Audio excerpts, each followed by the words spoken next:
Righto, Muddy August, Friday special. Love a good bloody long form for a Friday, mate. This bloke, what a GC. Tommy Woolrych. Love the guy. Love him. Mate, I was pretty stoked to do this interview with Tom. Tom wrote the book on geology, which we thankfully had the pleasure of talking about with him, but he's also a fund manager out in Germany. Although he's Australian, despite his name being Woolrych, spelled like a German. Yeah, and apparently, Jonas, your name is Jonas, as your Jonas Benedict Dorling. I think we've got to start calling you Jonas from now on. Jonas, mate. So he works for Deutsche Rohstoff. It's not everything. Deutsche. Everything in Germany is Deutsche something. Yeah, not Deutsche Berlin, which I had a big growl about yesterday. Yeah, you did.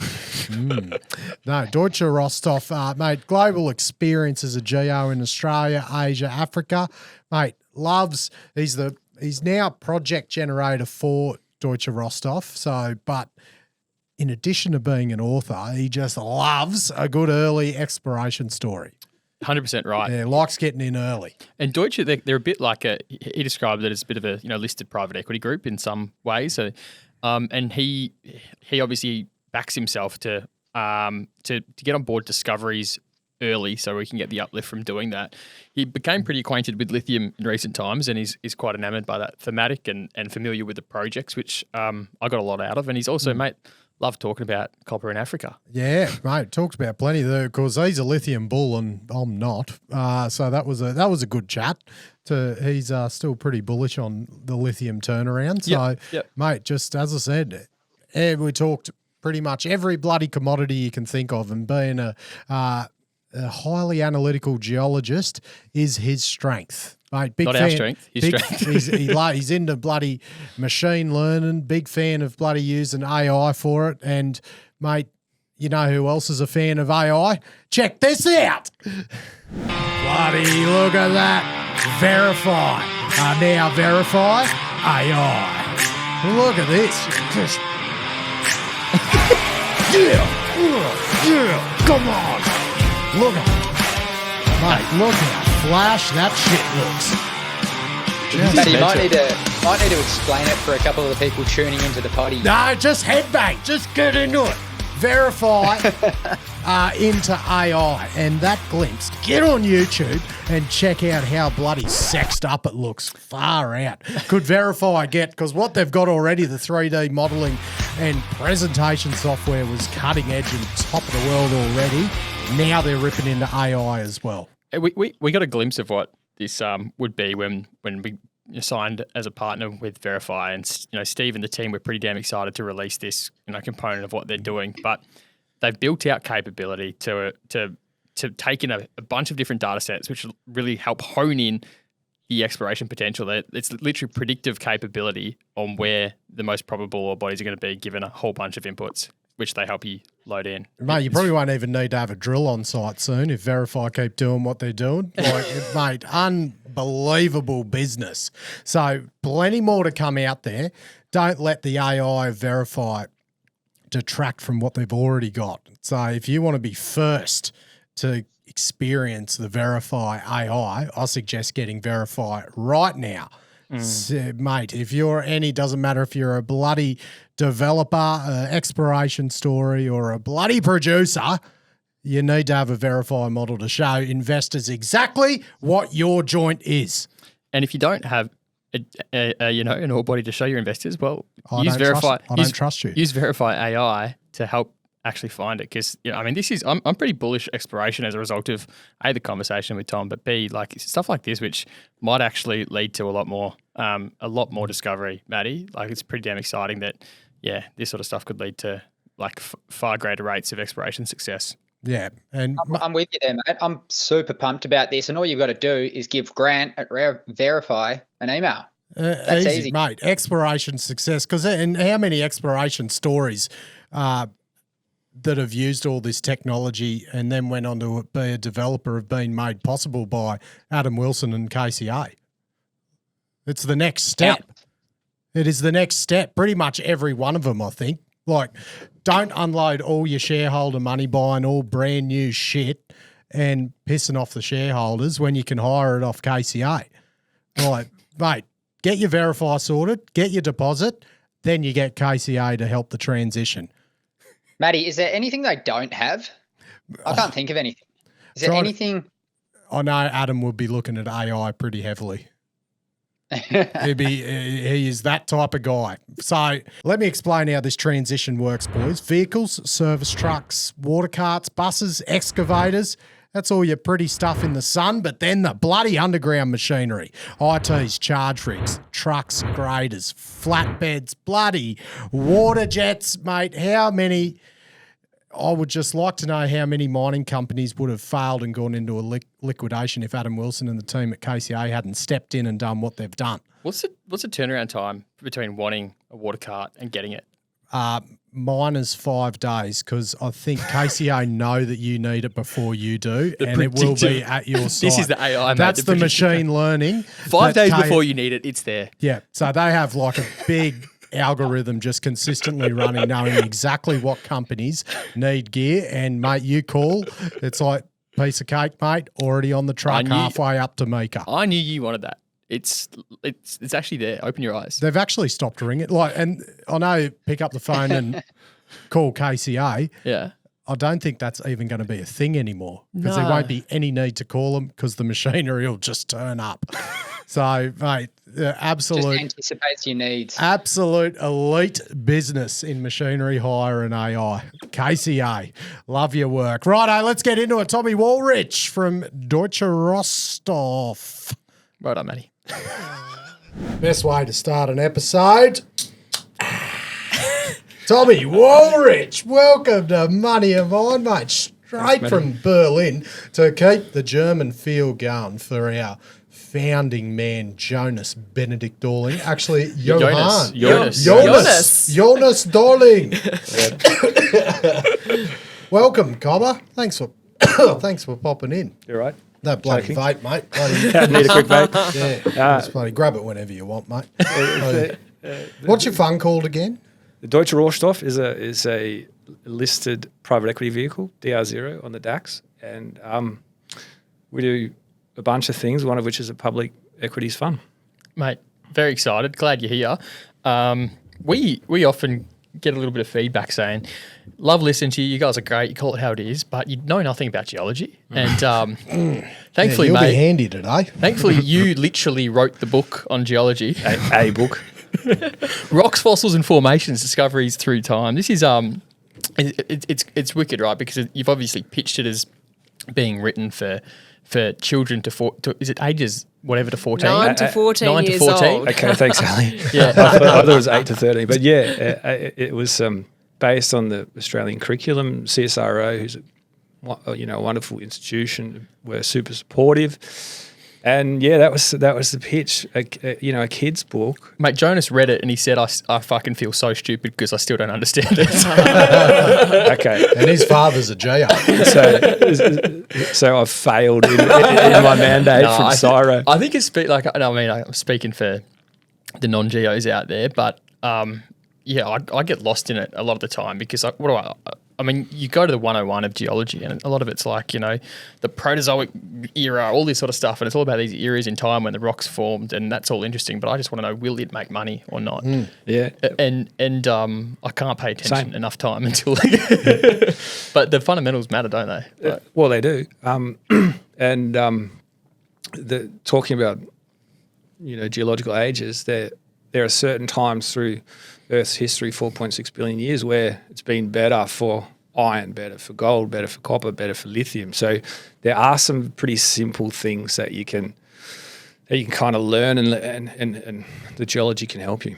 And I think that's probably pertinent to lithium, isn't it? Like Australian, you're the man to ask here. Like a lot of the Australian lithium about 2.5 billion years old when the North American's about 2.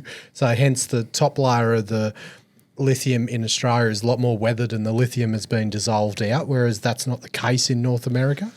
That's related to glaciation. So the Australian, the Paleoproterozoic and Archean geologies, they're cratons. They're actually very similar age, the Canadian and the Aussie stuff. But the Canadian stuff has been scraped away by massive glaciers. So Yeah. we would have had glaciation through Australia moving around the globe in various geological ages.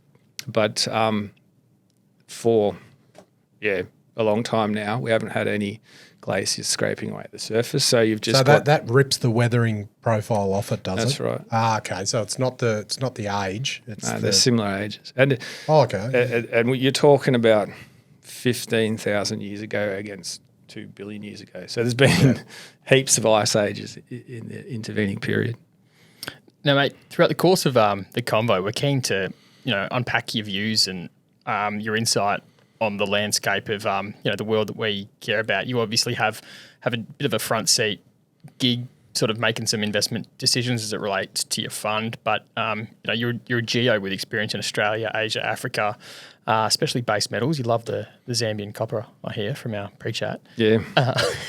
And I think we're keen to sort of just unpack how you see the world. The last few years have been pretty interesting, right? Like just from the markets facing perspective, and since you've been at Deutsche, what do you make of the turbulent times for the battery metals, especially in the last 12 months or so? Well, yeah. I mean, I think we've seen a bottom. I don't know if that's the sort of answer you're looking for, but we don't have a lot of the pressures to trade like a lot of the Aussie funds who do monthly and quarterly balances, and they need to make a profit because we're private, or our fund is owned by Deutsche Rohstoff shareholders, but the fund's a small part of our business. We don't have that pressure, so we've stayed invested in a couple of really high quality names through the cycle, and we'll probably start supporting them again on market and through raises. So what was your question? Do I think lithium has a future? No, I said battery metals. Metals. You've called a bottom, which I'm assuming you mean bottom in the lithium specifically. Yeah. So battery metals generally, nickel's just way too difficult now because of the Indonesian laterites. Yeah. And the whole theme around ESG green nickel just hasn't played out. The Indonesian guys got their material LME qualified, and then they were right. Mr. Big Short of the market, and he was right. So nickel's hard to support. Cobalt is very geographically constrained, and Congo is a difficult place to invest, and China Moly kind of stitched up the entire market in one deposit. So that's a difficult one, and nothing really stacks up. I have worked in the Congo. In Zuri Copper was a group, but the Chinese bought us for our cobalt resource. So difficult is the long and short. Other than lithium. So with lithium, is it a simple, like if we're thinking over the next 12 months, so very, very short term for the whole thesis, is it a case of being a bull or a bear on lithium? Like you say, like would potentially reach some sort of stable bottom on lithium, but it's the matter of, is it just going to stay there until there's some sort of catalyst or extra downstream capacity coming online in Japan or Korea to actually give it the big hoof that it bloody needs? Yeah, I'd just be speculating because I sort of focus on discoveries, not necessarily the market machinations. But my feeling is that you take the lepidolite out, you turn off a bunch of tons that people were forecasting to come on in 24 and 25. Where's these particularly spodumene? Where's that going to come from now? And we've seen that in the last couple of weeks as people have started to speculate in high quality lithium spodumene names. And the money's come back But how do you turn off the lepidolite when the only person that effectively has the power to do that is China? Yeah, I mean, how do you know they haven't already turned it off? But it's so opaque. And there are better analysts than me that have kind of pointed out that the tonnages that we're talking about, that they'll be mining out their lepidolite deposits in a short time and creating tailings dams covering half of China if they wanted to do it based on the grade and the impurities there. So the lepidolite thing is kind of we'll just forget about it a bit, like we forgot about magnetite and iron. People were talking about bringing 40-50% magnetite deposits online, and it hasn't really panned out. But is it different that China literally has those lepidolites vertically integrated with their downstreams? Obviously, the magnetite wasn't integrated with the downstream as she was shipped off to China. Whereas it's just, that's why, and from what I hear, it's that, as you said, opaque, that no one can actually put a number on the cost of production for lepidolite in China, because it all just feeds into the one cattle bloody downstream facility. It's the opaqueness. So you just can't tell, but back of the envelope calculations suggest that it's not viable. And are they going to keep it alive at a cost of, I've seen a number like $1 billion a year just for the sake of trying to control the lithium market? That's kind of hard to believe. Wow. So back to the high quality names you've been able to sort of sustain for a number of years. What's sort of the funds and your approach actually finding these names? Is it very much a geology-first approach? Is it market signalling? Like how do you sort of approach that? Yeah, definitely. From my perspective, we have a 4-person panel investing. So my input there would be to look at the geology first. So the rocks, the fossils, and the formations. That's it. Let me just check my book before we check this one. Page 38.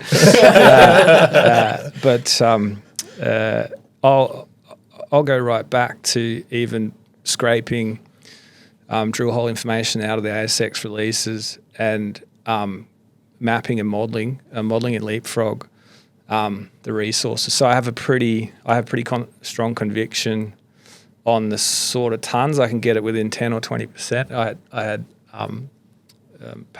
Corvette within about 10% of what the resource fundamentally came out as. So I that's kind of my alpha is being able to have strong geological conviction, and then if the beta to the underlying commodity is there, you can invest away. Shout out to Royce at Regal. You sound very similar. Geo's making big investment decisions. He's going to hate that.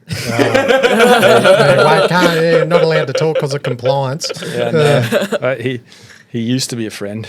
I'll be getting when he was on the research side. Yeah, Ali and I worked with him, of course. Yeah. Great bloke, GC. He's great, and I feel silly because we already spoke about him before we started. But he and I did share notes on a couple of things. Bancan was one of them, and then his Tieto short report, which made him world famous, was really good. Geo alpha. Yeah. There's very few research analysts out there who will genuinely kind of call it how they really think and how they see it. Royce, when he was an analyst, absolutely was one of them. So I guess Argonaut had made the decision they weren't going to try and get any raises from Tieto and said no. From my memory, they tried and Tieto said no, which gave permission to Rajanath. I don't think Canaccord will be getting any off IGO either. Yeah. I mean, it makes sense if you're on the sell side to maybe do the odd short report. And does your mandate sort of look at just ASX listed stocks, or can you look more broadly? And is it just at that sort of exploration pre-resource phase, or can you look beyond that as well? Yeah, we can look beyond where boards are agnostic, and you tend to see more interesting opportunities in base metals in Canada, and then battery metals and maybe precious metals as well on the ASX. So but that's not a big part of our consideration is the Borsa, as long as it's not London. But ASX and TSX, we can pretty comfortably, if there's a good story, the market will back it. Yeah, and we were kind of having a bit of a spitball beforehand, Tom. You mentioned that you've got a bit of a model, an alpha model and a beta model. In your beta model, you're trying to just essentially signal follow, but your alpha model, different from that. What do you actually mean by that? Signal follow. How do you measure signal? How do you follow signal? Yeah, it's based on trend following essentially.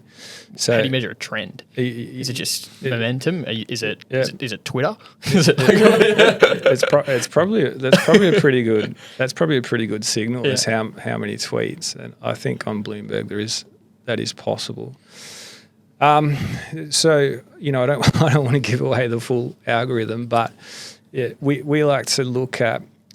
Gold's there's a fairly simple way to correct the gold price for the US bond rate.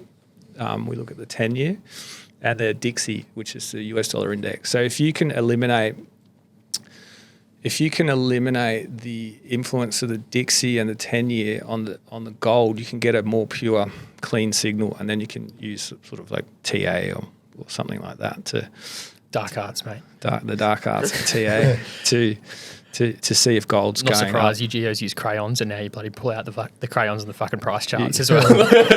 But when you go onto that level with gold, but then going back to the fundamental case where simply the Fed speaks and the gold just which dictates it more, how much weight do you put towards that compared to the risk associated with what the Fed's going to say one night? Yeah, so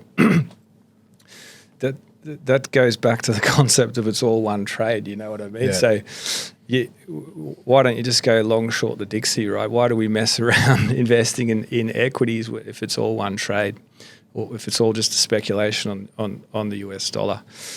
I don't know. It's more fun to invest in mining equities. Fun. You're having fun. Everyone's having fun. Yeah, and how boring would your life be if you were just a bloody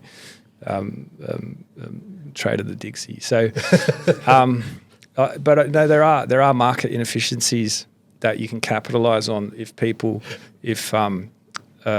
you believe in an asset and you think it's become oversold, you can generate alpha there. So it goes. Your original question, Trav, was like the two strategies. How do they come about?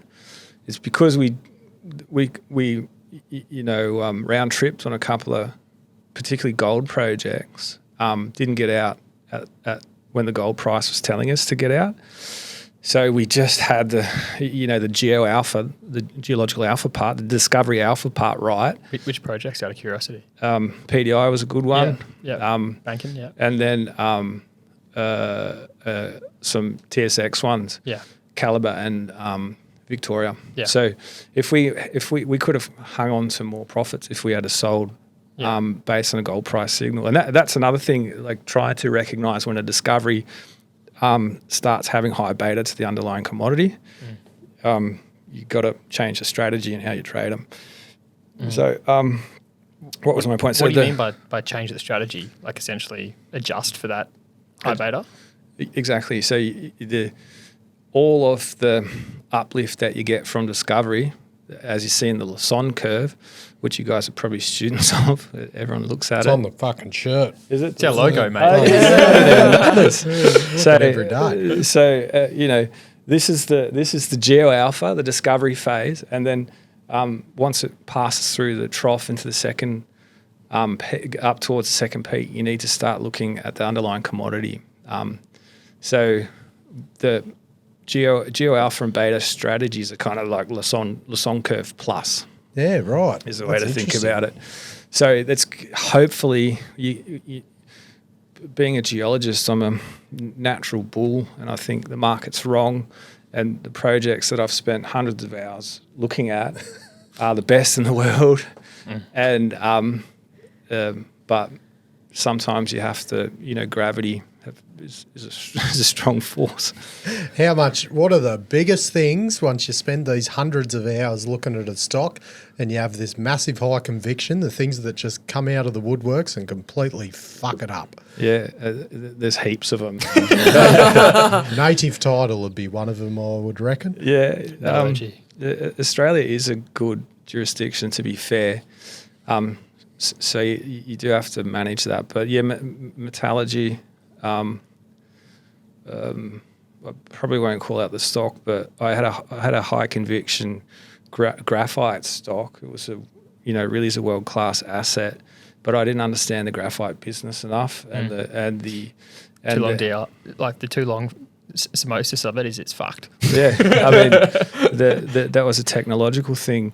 Artificial graphite, it's just smoked it over the last couple of years. So we need to see how that plays out for our poor graphite dudes. So it could be tech, could be metallurgy, it could be crap management, it could be just shitty data.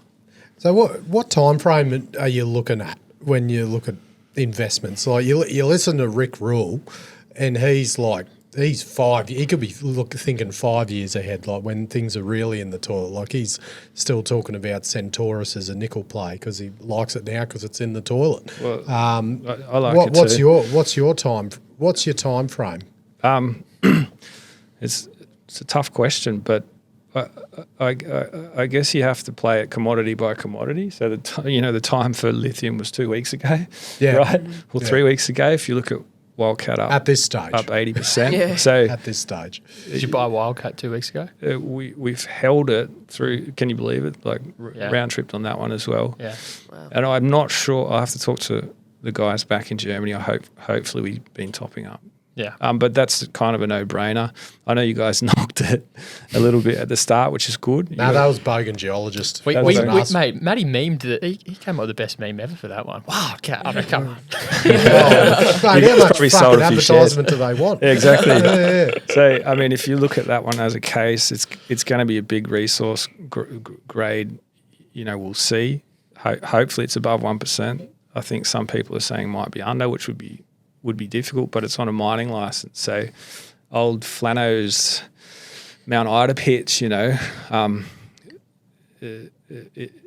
now only 2 projects that have mining licenses that are kind of ready to go. Being Mount Ida and Tabba Tabba. Tabba Tabba. Yeah. Yeah. But they're just not as good. Yeah. That's like Tabba Tabba? I don't know. It could Tabba be. Tabba's it's pretty good, but it's not a like.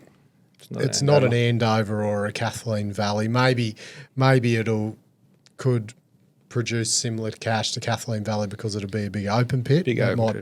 That's the advantage. But hey, too much. Who knows with the metallurgy? I think I don't know. It depends on how many bloody fines they got. I assume it's going to be a big friggin' flotation up that way. Yeah, I haven't seen the core, but they've got all that ahead of them.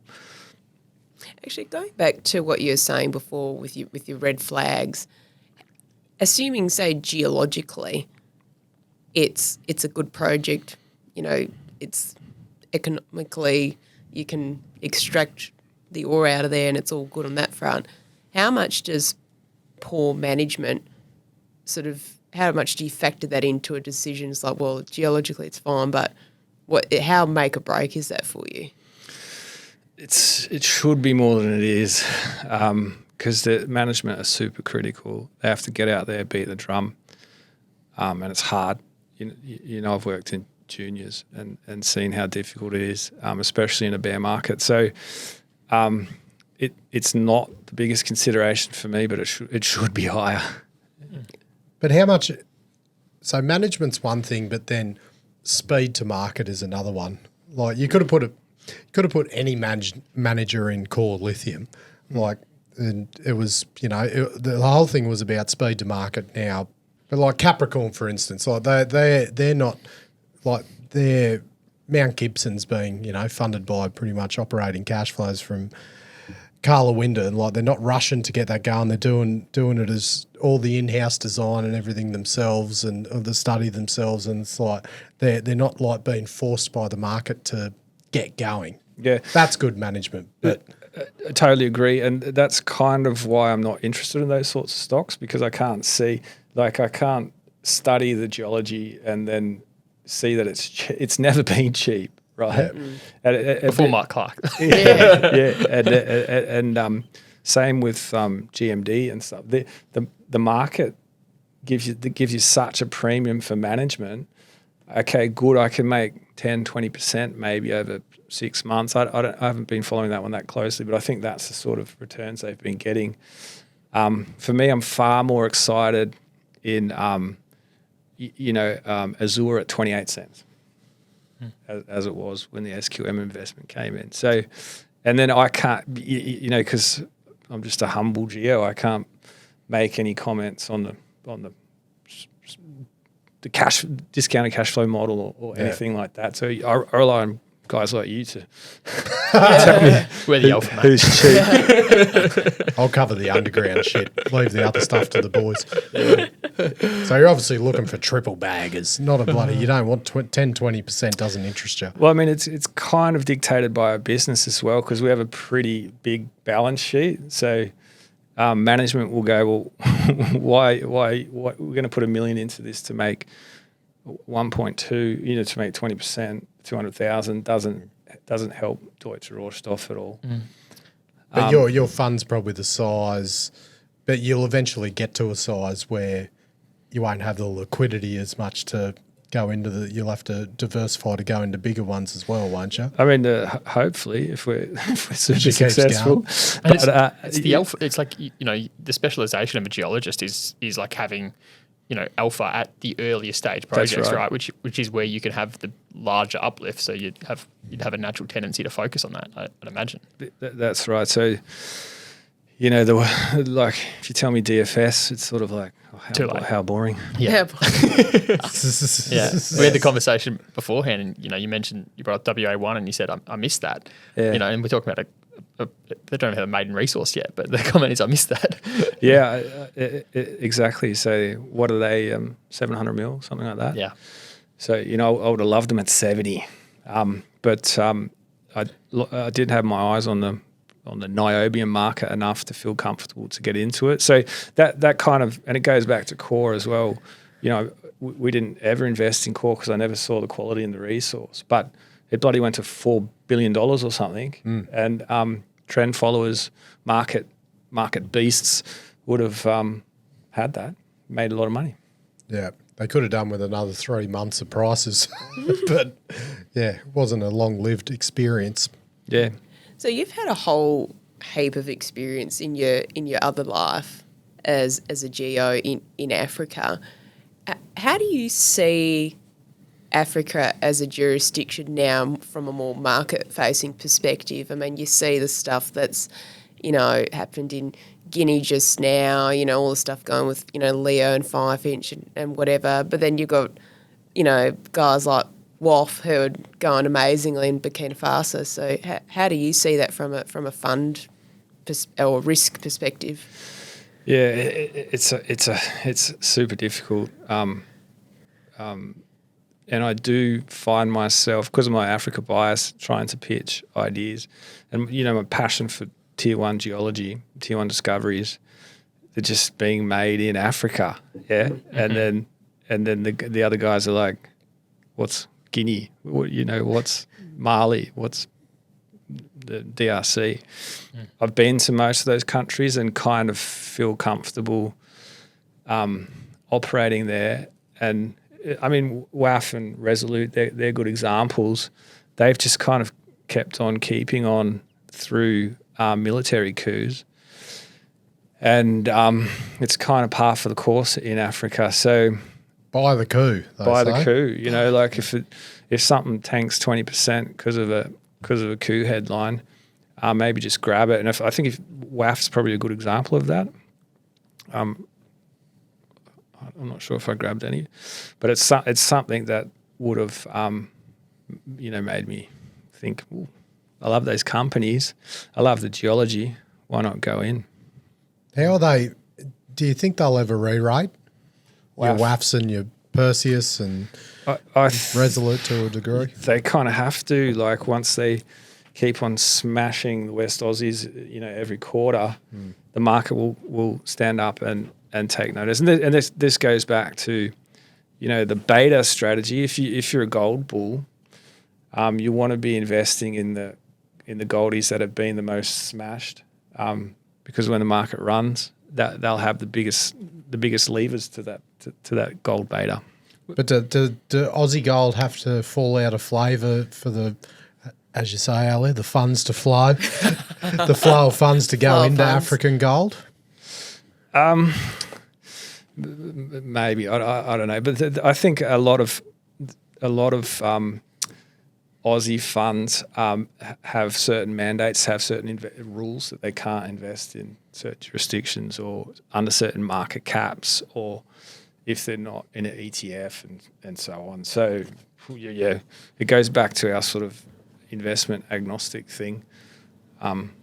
Has to be project by project. A rising tide lifts all boats, Matty. with the Africa stuff, like you talk about the attraction to just like you just get way like just insane grade there. Everything's just better. Yeah, everything's better. It's like heck, if you put like Australia's governance in Africa, it's like fuck, how good would that be? Yeah, that's the opportunity for the African people.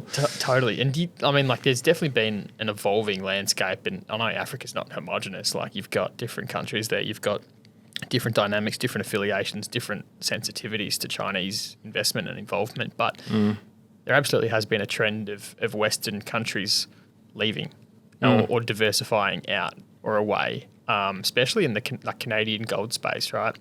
And like, are they reading the tea leaves a bit? Are they kind of thinking, my options here are to diversify away and kind of leave and just sell to the highest Chinese bidder? What are your views on that kind of commentary? There's a good example. Asino in Namibia. Namibia is kind of Africa for beginners, as they say, same as Zambia, very safe jurisdiction, stable democratic government. Still gets discounted. Things still get discounted there because it's Africa. Asino accepted a bid from Dundee, and then a Chinese group came in and pipped them. I want to say 386 million Canadian, which was way more than the Dundee bid. So, but they didn't name the Chinese group in the they announcement. put it 2 days ago. They put it out. Yeah, it was a foreign buyer. But Namibia is notorious for Chinese investment as well. Yeah, all of Africa. And then there is actually an ASX stock, WIA, WIA, WIA Gold. WIA Gold, yeah. That they're drilling out what looks to me to be a carbon copy of Twin Hills, and you can get that for 40 mil market cap today, and so I'm really excited about WIA. And that goes back to Geo Alpha, and the gold beta is kind of slowly getting there.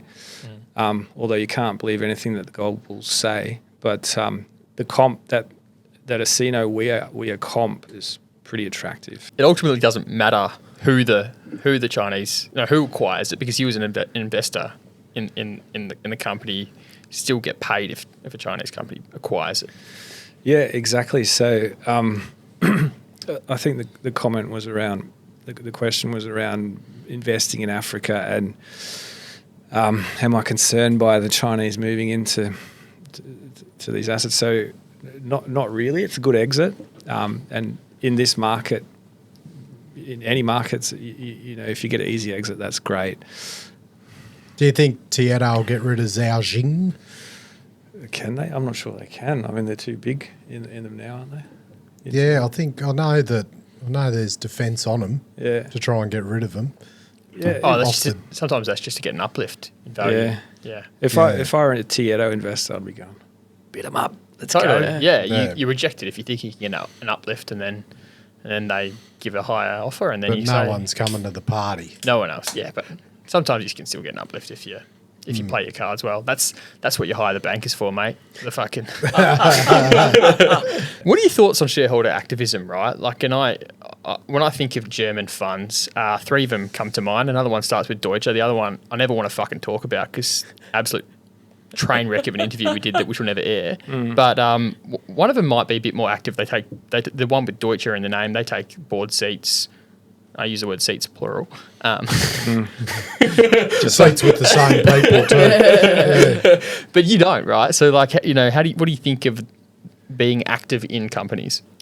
I have been tempted to try it, but fundamentally, once you go over a certain percentage, 19.9, I think you have compulsory takeover. So you don't want to get over 4.9. So you have to report. Because you want to be able to rinse your shares. You want to be able to get your shares out. And then exactly, it's about around disclosure. And then you don't want to go above 19.9. So you have compulsory takeover. So that is kind of a consideration for us. And the guys you're talking about, Deutsche Balaton, have occasionally taken large positions and putting people on boards, but it's not something that we would do.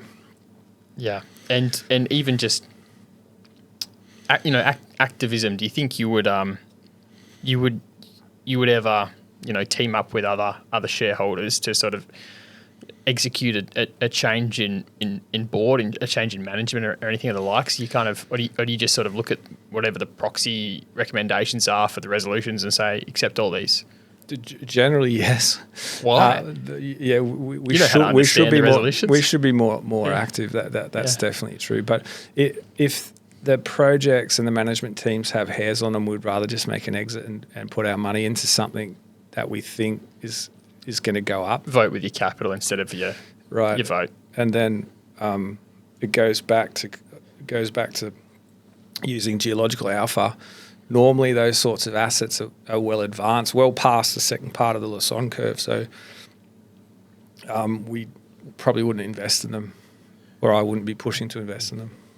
We'll go after Africa as a jurisdiction. May as well go to the hometown of where the fund is, Europe, the home continent. Yeah.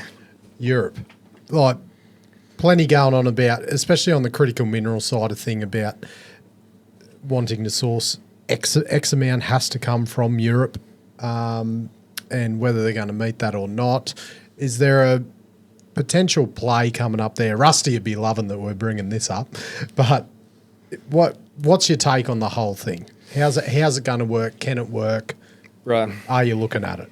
Yeah. So I did ask a good friend at OEM what his opinion on that sort of thing was. There are basically no European assets that are competitive, sort of globally and geologically speaking. Maybe one or two spodumene projects, and there's some private Kupferschiefer, German said-hosted copper projects.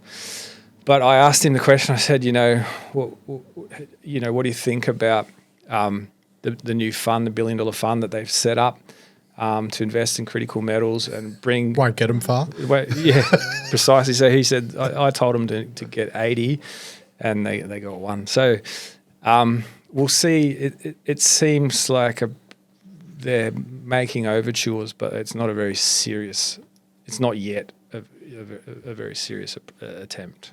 Is it going to take people to come from like Australian or North Americans to go in there and do it? I think that there probably is an opportunity there, and I can imagine Aussies and Canadians probably would like to live in Europe and deploy European capital globally and get good assets and bring them to Europe. So we'll see. I don't know, but there's no serious money-making attempts like that yet. And when you talk about European capital, like the Norway Sovereign Wealth Fund is one example. Where has all the capital come from over there? Switzerland. Switzerland stores it, doesn't make it. They store it. Yeah, I mean, colonialism. I don't know. Europe's, there is a lot of money in Europe, and it's sort of conservative, and it's been built up over generations, right? So, yeah, I don't know if that's a very good answer, but There's just it's shit just loads always there. been there. A metric fuck ton, as I refer exactly. to it as. What about North America? Yeah. Now, everything just seems fucking hard. Hard to permit. Hard to permit, hard to get labour that actually wants to work. Yeah, and the way it And a fast pace as well. Yeah, the way it got explained to me, because we've publicised the Australian miners that have gone to North America thing, because good grades and good gold projects over there. If we mine it our way, we'll make heaps more money. Yeah, but then obviously the They culture's fail. so different. Like we're from a fly in, fly out. You go to work, you bloody work your ass off for a week. You come home and get shit faced for a week. Whereas, But you're doing that on site too, mate. yeah, every night, 4 or 5. Had to wind down, because then you got to get to sleep and get up at 3:45. Like you can't be laying in bed, bloody watching YouTube.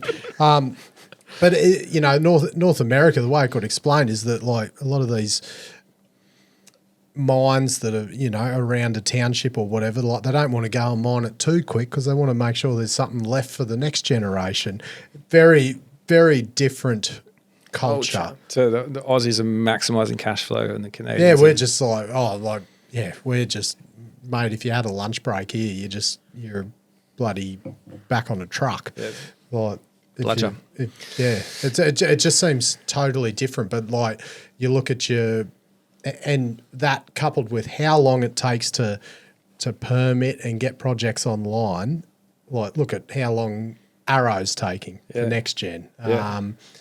It's so many hurdles. Yeah. But the grades and the deposits are there. Right. So we wouldn't necessarily invest in goldies that are operating in Africa or other commodities, but we would invest in discoveries in Canada. Yeah. We would invest in discoveries in Canada. So you do see super exciting discoveries like Corvette, Patriot's Corvette, and there are others that probably are and will be made in Canada. And you should see a lot of GeoAlpha based on from making discoveries in Canada. So you're interested in capturing that exactly the uplift that comes Yeah. from the discovery rather than writing it out Then through get the to fuck out. production. Yeah, I mean, there are super smart folks like you all constantly analysing these companies, and it's constantly reiterated back to me that you shouldn't invest in mines, you should invest in discoveries. Yeah. A lot of discoveries are kind of like, how are they valued? How are they priced? And most deposits are effectively call options, right? You're buying optionality on a commodity shift that makes that project economic or not. Yeah. Discovery is different because it can get bigger and there's blue side upside, and value's a little bit arbitrary because as long as it's unconstrained, it could be fucking anything. Yeah. And sometimes these things get overpriced. So hopefully, if you understand your discovery, you can sell. You realize that this is getting too hot now. I'm gonna sell. What's a recent example where you've said something's too hot, time to sell?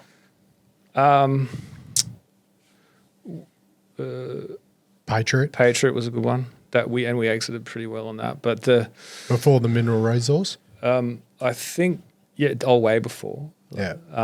I think we saw the move to the ASX as being a exit Liquidity event. liquidity event for us. I guess it was February. Yeah. And then at least Is that because it was more liquid? Yeah, and it just got to be so super expensive. Going back to your point about probably a 5 or 10 year permitting process, no road, all this stuff. So we love the discovery, and we were modelling it and spending time understanding the resource, but we could see that kind of getting carried away a bit. And then so I think that was February, but I grabbed some more on PA recently because I just thought it got too cheap, right? When it was 70 cents over here, whatever it Yeah, was. I bought PMAT on Canadians, obviously. They're different. I'll just look at the CDI. Yeah. So So with these discoveries, I mean, there's less and less every bloody year, especially in the base metals or copper space. Where do you see the next tier one discoveries emerging from? Yeah, it's probably still going to be lithium, right? So look at last year. I was talking with John Denise from Paragon about this in Melbourne last week. Tabba. Can you convince him to come on the potty? I'll ask him. No, he wants to make more money first. Yeah, he's been. You've tipped WA1, so he should be all right. He has been struggling. He's been a good mentor on that, how to exit and how to aggressively buy on discoveries as well. He's been very generous with his time. He's got a long history in picking winners in discoveries. Okay, so when in a bear market he has suffered, but I reckon he'll bounce back. So I was talking with John about last year. It was pretty remarkable. WA1, Azure, Wildcat. We managed to get to 5. I can't remember what the other 2 were. So that's probably unusual, right? Also, I think Snowline was one. SGD on the TSX, probably 10 million ounces there. So that's a stonking gold discovery, high grade ounces over 2 grams. So it wasn't, despite being a kind of rough year in the markets generally, there were a lot of discoveries made. So, but you look at how many lithium IPOs and drill rigs were going to make Andover and Wildcat. PMET was obviously a bit earlier. Yeah. But Jesus Christ, there was some fucking holes put in. Yeah, that's right. They spent a lot of money, but the capital's typically raised in a window when the equity markets were open. So, you had a lot of those discoveries, but the capital was raised in the 12 months prior that funded the drilling. I guess it's relatively not that much money. Yeah. 20 or 30 million for $1 billion discovery. WA1 is 700 million, so that's money pretty well spent. It's an interesting example. I mean, that IPO just got over the line, really, and it was, as I understand, a lot of the Agriman team who were kind of trying to get that over the line, given the work they've done trying to get that potash project up and running, which is like a backseat to WA1 now. But that's right. Imagine making all the phone calls and scrounging together all the bloody uncles and aunties to try and string together an IPO, and then you put it like that. That money's raised in the early 2022, I think, and then discovery happens late 2022. Great story. Yeah. And then once you've got that head of steam up, it's very easy as a fund to then tip in, $1 million, $2 million, $3 million, $5 million checks, because they're still going through that first part of the Lassonde curve. And then the trick is trying to sell some as well and keep some of it before you give it all back. Yeah. How do you buy? What is this might be a trade secret you might not give away, Cobber, but when you do have these discoveries, how do you maximise how much you get early? It's super hard. Quite often early on, these stocks are super illiquid. So how do you put $500,000 in? It's not a lot of money, but when these stocks are trading, $100,000 a day, it takes you 5 days to get your money out if you wanted to, but you and actually you can't, right? So you got to have high conviction. Do your work on the geology and then try and nip in. And we are pretty good at picking those, and then I guess the easiest way to do it is in that first cap raise after the discovery hole. Instos hate buying on market. They love buying in the cap raise. They hate buying on market. Yeah, it's this liquidity thing. So you can't put heaps of cash in on market. You could slowly build a position, but we're all a bit lazy, I guess. It's a problem I don't have, PA Matty. Depends how Yancoal goes for you. Is that your massive pick, Yancoal? Yeah. You'll have to get some weir now. But that's an interesting conversation we could have as well, is like retail is driving stocks and driving the market as well. I think it's probably far bigger the retail component is far bigger than people like me would like to admit. Chatting on Twitter and cab drivers sharing their tips and things like that. I think that is a big driver. So the WA1's probably a good example, like where you got it, but it's a mix of. I don't know, but it looks like there's like a bit of insto that drives it up and a bit of retail that keeps it going, and whether it's insto's then getting out of it. Mate, how many cap raises did they take insto money? Right, they basically didn't. So they didn't do the Regal last took one. the whole thing at $2. Yeah, well, they did a private placement to Regal for 10 million in there, and then there was a Discovery one, which I don't think too many funds kind of got in at that stage. It was like maybe 4 or something like that. That one of the brothers did kind of say that to me, that it's been largely a retail driven stock, and then our colleagues on Twitter posting their WA1 hats and stuff like that. That that's probably a good asset that companies should tap into. But do you see more broadly now, like with all these exploration codes, that retail sort of seems to be driving it the other way? That's true. Is that the opportunity for someone like Deutsche Rohstoff? Yeah, definitely. And maybe Wildcat's a good example of that just got way too cheap. Maybe Winsome, maybe Patriot. They're all lithium names, but that's been the most dynamic market for the last 2 or 3 years. If you think about these small cap companies, right, because they're not yet at the scale where there is any passive insto buying. They're not eligible for indexes. None of the bloody index followers, which is a large portion of active money, mind you.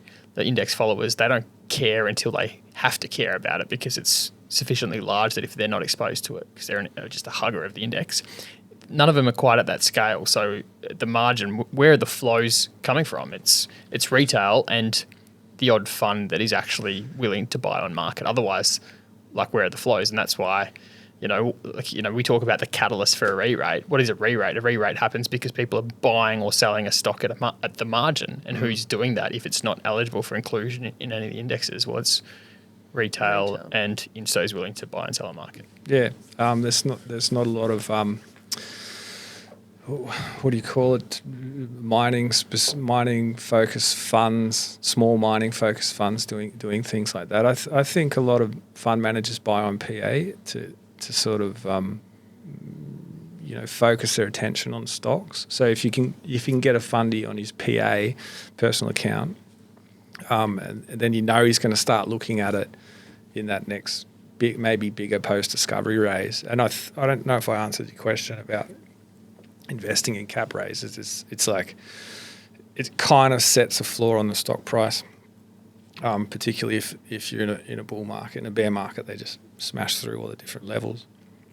So you can have a little bit more confident, get a 10 or 20% discount, maybe an option or a warrant as well.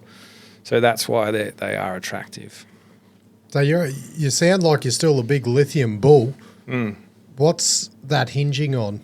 Sounds like momentum. Lepidolite getting shut down. Yeah. That's going to be the big over the next 12 months, is whether that is a thing or not. Bromance with Dwayne Sparks. Hinging on that. Yeah, I mean, Dwayne's he's probably the most, the top amateur analyst in that space, and he's made some really good pertinent comments on how the hell are they just going to get that amount of material out of the ground, how they're going to treat their tailings, how they're going to treat all the nasties. But China don't care. Yeah, they don't care. Maybe they just pump it out. But it's just fundamentally unsustainable in the long run. And the koalas, if it does come from him, the iron ore analogy is pretty strong, and it's kind of playing out exactly like that mental model predicted. The hematite and idibarite tons, flooded the market and killed the magnetite tons. The brine and the spodumene tons are going to kill the lepidolite tons. Do you think there's a bit of a window for before your sedimentaries, your oil field brines, and everything comes on as well? They're obviously a long way away. Yeah. But when that all becomes, like, if DLE ever gets bloody proven up successfully. What if it's like the Indonesian HPALs for nickel, right? Yeah. What if the latent supply is kind of like that analogy, comes in at the front of the cost curve, or Q2 of the cost curve, if it comes on? Yeah, so spodumene has to stay competitive, and it probably will stay pretty low on the cost curve. And you kind of, once all the infrastructure's in place, because lithium's going to end up a bulk style commodity. Once all the infrastructure's in place, they should be pretty competitive. Yeah, the infrastructure maintains it. It keeps them low, they just need to move tons and move it fast. PLS is doing a great job in maintaining their margins while essentially pushing the tons. But it'd be hinging on nuclear a lot, wouldn't it? Because you take away, you'll still need batteries for EVs, but then if nuclear becomes a big force, you then don't need your battery storage and your home storage and all that as much. That'd have to be a big factor on it, wouldn't it? I don't understand your point. I mean, the power generation could be nuclear, but then you're going to want to store that. You're going to want to top your car up, at least for transport. And then, I guess you're right about the home batteries. That would be paired with wind and solar, potentially, right? So do you think, like, I'm talking off the cuff here, but if you did have nuclear, do you think you'd still have home batteries storing it? No, you wouldn't need them, would you? I mean, you wouldn't think so. You'd just have constant base load, and yeah. So you take them out of the equation, and then you probably take all the commercial size batteries that are going to be used for industrial applications, mine sites, and everything, because you just have base load nuclear.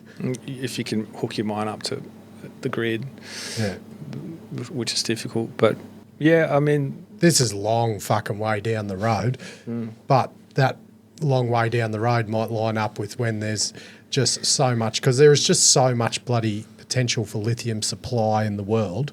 When you bring on all those other sources that I mentioned, it's, when you got a shitload of something, which is what we've seen in nickel, with there is shitloads of laterite in Indonesia, and you can class a spodumene as a nickel sulfide effectively. It just doesn't become sustainable. Premium. Yeah, potentially. So it's going to be on the spodumene producers to really keep themselves competitive and make sure they're more like hematite than bloody magnetite. Hematite, or more than nickel laterite. Do you see these spodumene guys in this environment being more acquisitive, and that might be within spodumene, but it also might be in brines as well? What's the question? If they should be diversifying the diversifying, or in this, the price Alison come off so much. That he was looking at. Just looking beyond what they're currently doing and being acquisitive and doing deals. Cadmium is in both. Yeah. That's because they just merged fucking everything multiple times, and now they're in everything. Yeah, I mean, I guess they should see themselves as kind of energy businesses. Lithium's the third element on the periodic table, so there's going to be a super high, it's really the top metal. So it's going to, if batteries is the way forward, it's going to be, they're going to have lithium in them. And then you kind of need to be agnostic on how you get it, as long as it's low on the cost curve. Tell me about that. Why? Because it's number 3, what does that mean? Why is clearly it haven't important? digested this enough. But if it's number 3, what do you mean? It's abundant. It's like what are the properties that being number 3 means? Why it will be the dominant battery? It's light. Light. So for transport, normally the atomic number relates to how heavy, physically heavy the material is. Dense, yeah.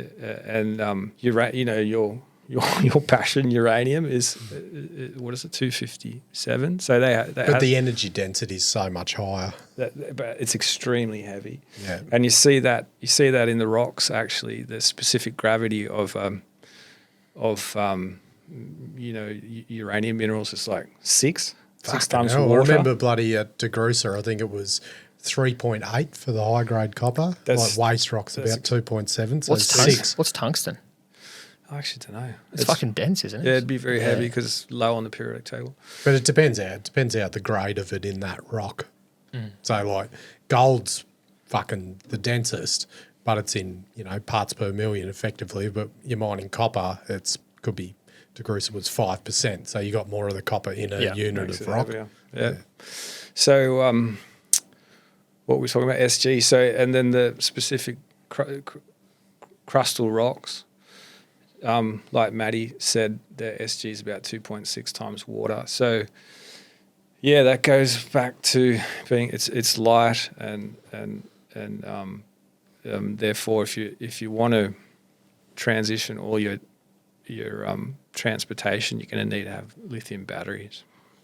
What's sodium going to do? The whole sodium battery side of things, is that a pipe dream at the moment or a potential? Yeah, it seems like it. I haven't spent a lot of time looking at it, but I guess the angle there is cheap batteries. So it's going to help make the BYDs of the world produce a cheaper car, but it's definitely going to be heavier. So maybe that might have a more of an at home application. I got a hypothetical for you, Tom. Oh, this is going to be good.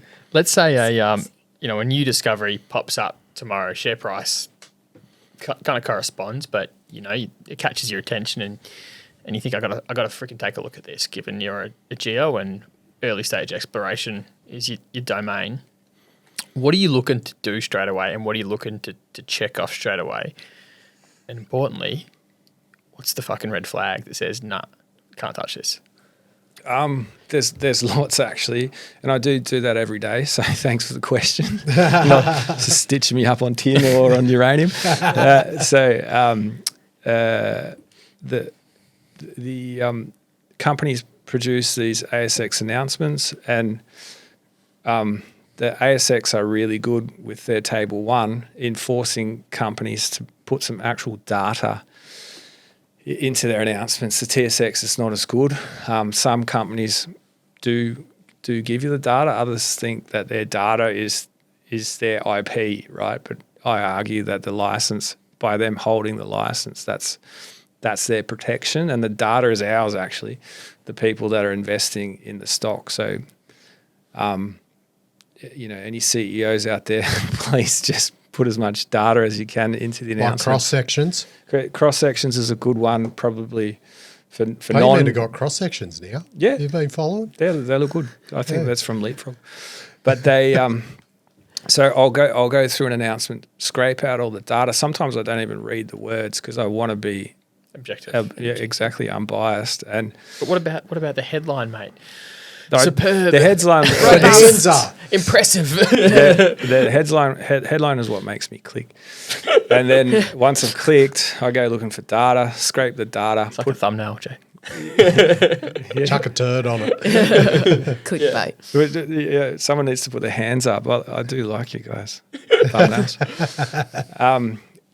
Scrape the data, stick it in some mapping software or into some 3D software, and I can generate my own true widths in that way. So you're not relying on the company to tell you what the true width is, or look at the I think they should be putting sections in, really, if they're taking people's money. But you're going beyond that because you need 3D. Definitely for me, and it is a red flag. I think the question was around red flags. If companies aren't putting data or they aren't putting sections, it's like, fucking hell, come on, guys. So has Leapfrog been a bit of a game changer? For me, it has. And not everyone uses it in the way I do.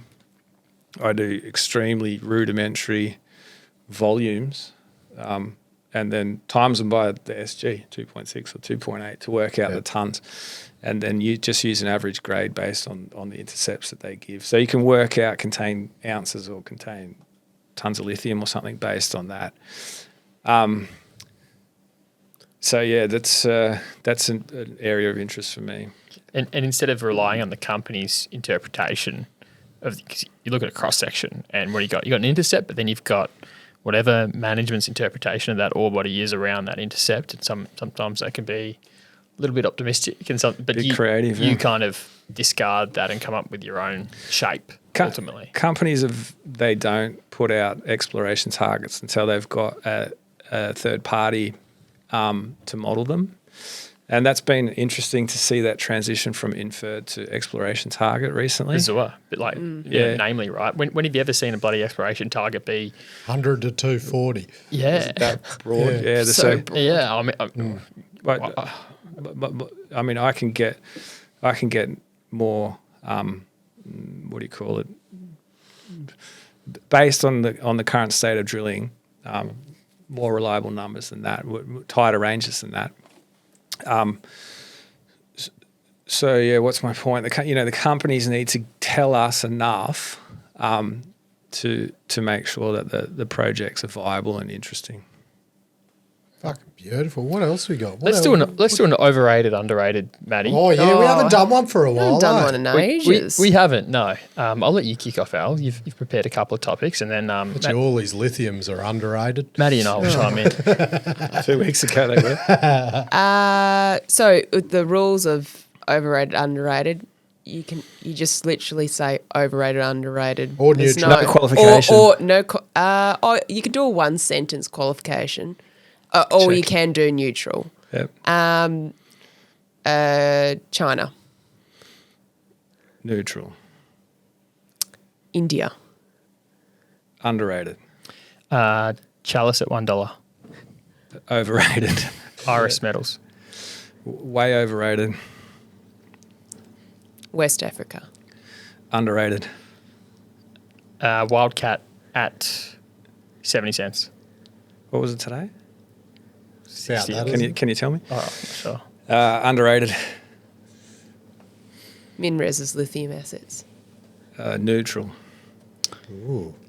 TG6. way overrated for now. They have good ground. But is it called Burmeister? God, I'm qualifying. Yeah. I'm going to get in trouble here.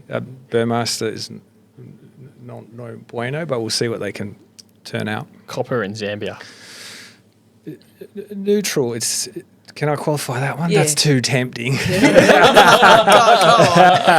on. So my experience there is that it's become a jurisdiction for the majors. So it's difficult for juniors to rock up in Zambia and make a discovery. Tier 1 geology, good, improving jurisdiction, need deep pockets. Cobalt did a great job, and with EMR, stitching up a super interesting asset there. Philo mining. Oof. Underrated? Yeah. I'm an Argentina bull. Mac the SPAC that's now on That was my ASX. next one. Oh, that's the Cobar thing. Yeah. At this stage. I started my career in Cobar. Here I go qualifying again. And look, everyone says that SPACs overpay. Well, it remains to be seen what's going to happen there if they can make a buck out of that. But it's certainly not interesting for our fund because it's not a discovery. 10. Don't know enough. Love the memes. So neutral. Purely because of the memes. The best memes come out Meteoric. of 10. Meteoric, neutral. What about VMM? What's that one? I don't know. It's the one adjacent to it. Yeah, so if that one's cheaper, underrated. What about Scandinavian base metals? Interesting. Let's go neutral for that one for now. We'll see. If a few things go well, if the copper price goes where everyone thinks it's going to go, they'll become interesting. Kazakhstan copper. Way underrated. Why? Tier 1 geology, change in the mining code recently, or 2018 if that's recent, 19, and a lot of opportunities there. And can I plug Palace? I'm in a private co that have been pegging ground there, building up a database. Soviet era, the Soviet era geologists did all the work for us, and then nothing has been done there for like sort of 50 years in a way. And Palace, a private co, have grabbed a bunch of licenses,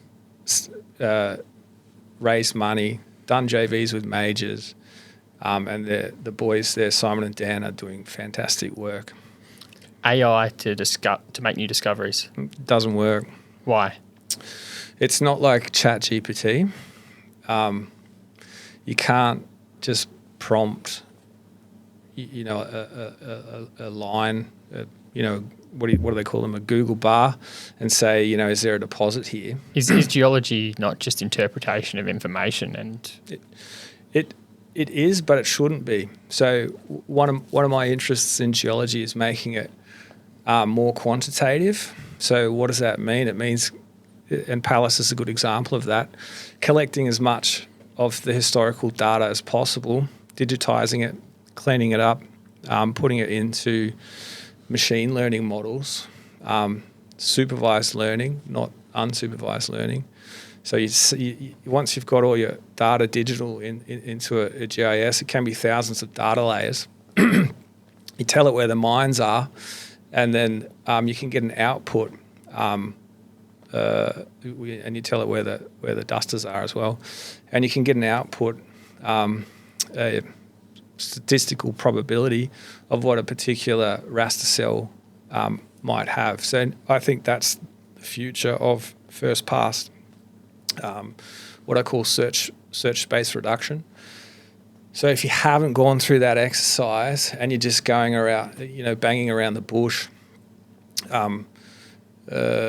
looking willy-nilly, you're dusting your shareholders' money. So you are bullish on the implementation of machine learning to help find discoveries, just not specific, not the large language model kind of ChatGPT. Is that what you mean? Yeah, it's very different to what people think it could be. Yeah. And training models takes a long time, a lot of compute power.